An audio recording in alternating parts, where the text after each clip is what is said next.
大家好，我是阿健，做一个温暖的廚師。現在是香芋大量上市的季節，今天阿健就用香芋搭配紅薯，分享一道好吃的家常美食。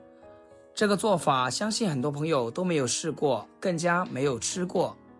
在超市花1塊5毛錢買了3斤紅薯，紅薯的外皮比較硬，我們一定要把它削乾淨，因為紅薯是生長在土壤裡的，表面會沾染一些泥土和灰塵，削皮之後會更加的乾淨衛生。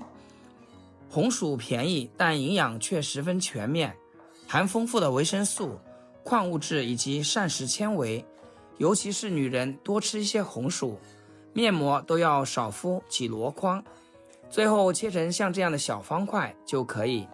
如果是大一點的就1分為3，更大一點的就1分為4，全部切好放入大碗中。再來準備一個香芋，這個香芋有點大，我們取一半就夠了。再把外皮削下來。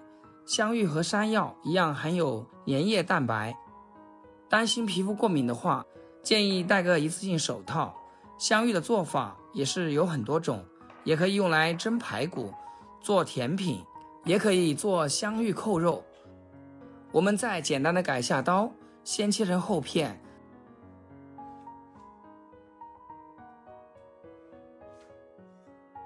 再切成粗條，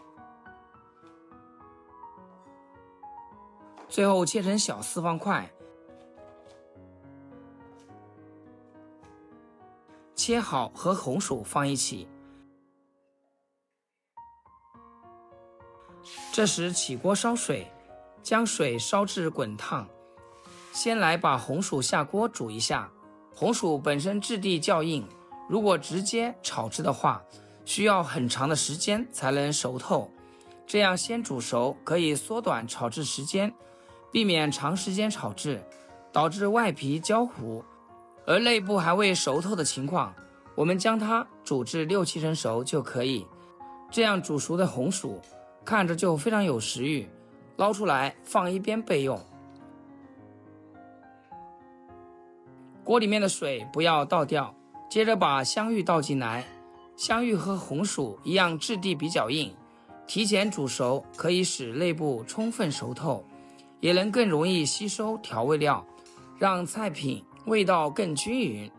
大概煮個5分鐘就差不多啦，用手捏一捏，感覺它粉落粉落的狀態就可以出鍋啦。撈出瀝乾水分，趁這個時間來準備一些配料。想要做菜好吃，薑蒜肯定少不了。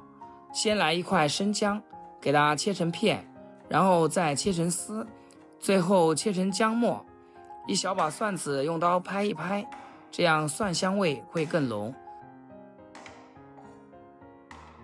再隨意的切碎一些，切好放一旁備用。準備工作做好啦，接下來開始烹飪。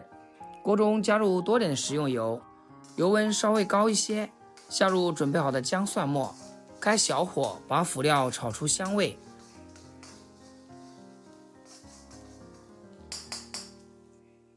炒香以後，再倒入1大碗的山泉水，調味就比較簡單，加點食鹽，適量的白糖，再來一些生抽，適量的番茄醬，其他什麼調味料都不需要添加了。我們吃的就是食材的本味，用鏟子給它攪動攪動，把調味料煮至化開。紅薯倒在鍋中，香芋也全部放進來，隨便翻炒幾下，讓紅薯和香芋都裹上湯汁。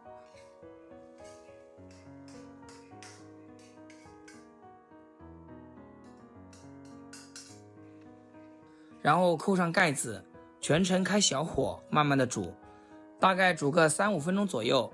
隨着溫度的升高，香芋和紅薯都吸收了滿滿的湯汁。現在滿廚房都是香芋紅薯的香味。很多朋友喜歡用油炸的方式，其實那樣油炸過後的香芋油太多，吃着也不健康。